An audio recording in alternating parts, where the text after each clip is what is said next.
Hello ချစ်မိတ်ဆွေတို့ဒီနေ့မှာတော့ကျဟင်ခါတီနဲ့ပဇွန်6ချုံလေးကိုပြောပြတော့မှာဖြစ်ပါတယ်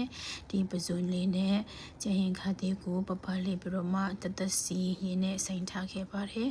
တခဏအချာစိန်ပြီးသွားပြီဆိုတော့အဲ့ဒီပဇွန်6လေးကိုလည်းထောင်းပေါ်ပေါ်လေးဖြစ်အောင်ထောင်းပေးထားပါတယ်ဒါပြီးရင်ကျသွန်ဖြူကျသွန်နီပြီးမြောက်တီစိန်လေးတွေကိုထောင်းပေးထားပြီးတော့မှဒီနားမှာအယောင်လေးလဲလှအောင်ဆိုပြီးတော့မှအယောင်တင်နဲ့စနွေမုတ်လေးတွေကိုလည်းတုံးထားပါတယ်။ဒါစီချက်လေးလောက်ပြီးရင်တော့ထောင်းပြီးသားပဇွန်ချောက်လေးကိုပြန်ထည့်ပါတယ်။ဒါပြီးရင်စီနည်းနည်းမြများလေးထည့်ပြီးမှမလို့သူ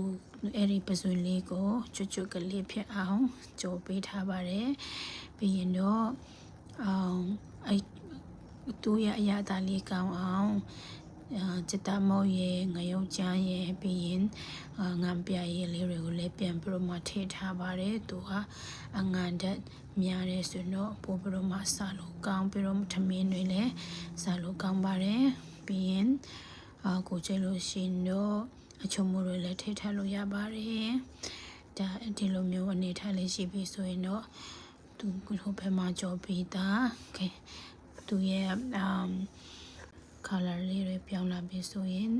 ကြော်ပြီးသားကျဟင်ခါတီလေးကိုပြန်ထည့်ပြီးတော့မှမိနစ်20-15လောက်ကြော်ပြီးပြီဆိုရင်တော့ကိုဒီနေ့ကိုချိန်တဲ့ဒီအနေထားလေးကိုရောက်သွားပါတယ်စားလို့ရန်ကောင်းပါ